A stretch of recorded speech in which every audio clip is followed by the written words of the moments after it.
doing something very cool in this region for release time, which I'm going to let him share, but it's something just to get on board with. If you notice on your way out, on the table there, he had a little something set up, so feel free to browse that on your way out if you want to, but I'm going to let him take this. Thank you, Uncle Paul.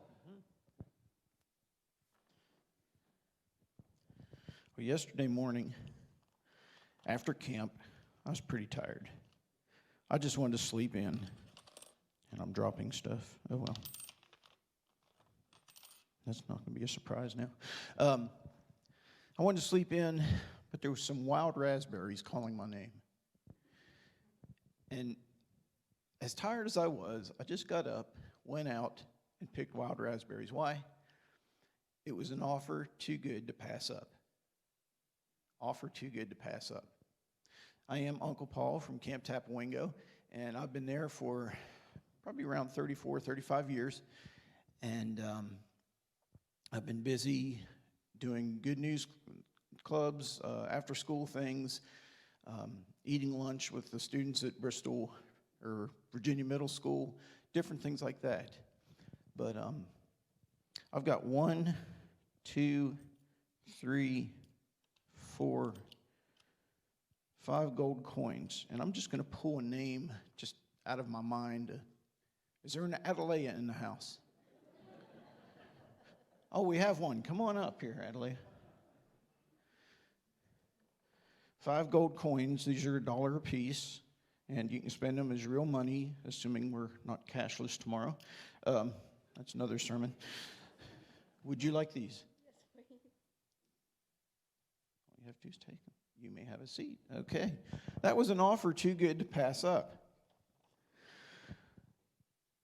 For 20-some years, I have been praying for something for Sullivan County and Bristol City.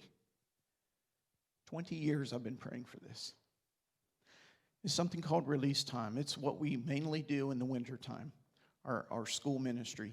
And we are basically a public school ministry. That's what Camp Tapawingo is.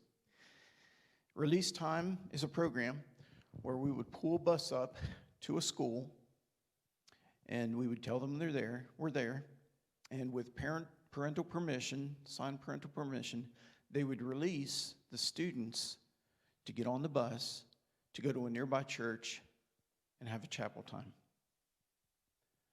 We've been doing that in Johnson County since the cows came home. I did teach up there for a while, and I left up there. It's still going. I left it in good hands to come down to Sullivan County and start what's called Schools Out.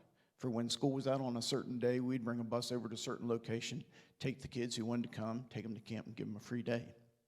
Why? Because we couldn't have release time. But folks, I'm here to tell you about an offer that's too good to pass up. About a month ago, the Tennessee House and Senate voted unanimously. How does that even happen?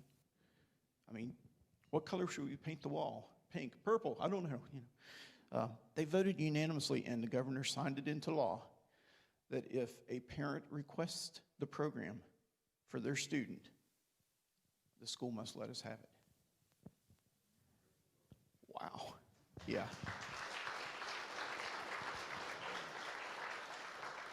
And that is basically why I'm here this morning, to tell you about that.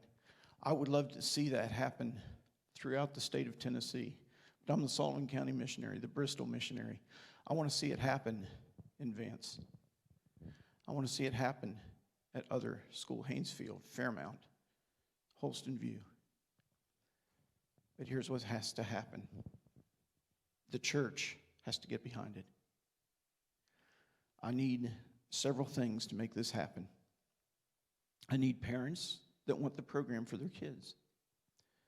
I need them to tell me, hey, Paul, we want to do this. And my step then would be to have those parents come with me to the superintendent and say, hey, we'd like you to set a policy to govern release time, how it happens here in Sullivan County. And we're going to do it regardless because it's a law. But we want to work with the school superintendent, with the school board, and the school principals and see this happen. Okay, so I need parents of schools in Tennessee. And by the way, I do have permission in Washington County, Virginia, It's up to each individual principal. When one lets me have it, I do Damascus Middle School. But I need parents. We need a facility to meet in, a church that would be around Vance Middle School. Don't know of a church around here that we can. If you know of any, let me know. But I need a church to meet in. I need volunteers to ride the bus, to be with the kids as they come and hear God's word. We need funding, fuel for the bus, camperships. We have a whole program where they can do Bible lessons. If they do a certain amount of lessons, 10 lessons by March 1st, if they're a first-time camper, they can come to camp for free that summer, assuming we have overnight camp because of COVID. But anyway, we worked it out. But those are the things we need to make it happen. And I'm not just speaking to First Christian. I'm speaking to the church. We can't pass this up. This is a golden opportunity to have kids, perhaps in this building, if you all would let us do that, and share some more good news that's too good to pass up. So if you would like to see that happen at Vance, at Fairmount, at other schools here in Tennessee, or there in Tennessee, there's some cards out there. Just fill out the card, check which box you would be interested in. For the funding, if you as an individual, family, or church would like to support us, put us on your monthly budget, that would be appreciated too. But mainly, we need prayer. We need you to pray that we could start this in October. Okay? And I'll be around at the end to field any questions you might have. Thank you.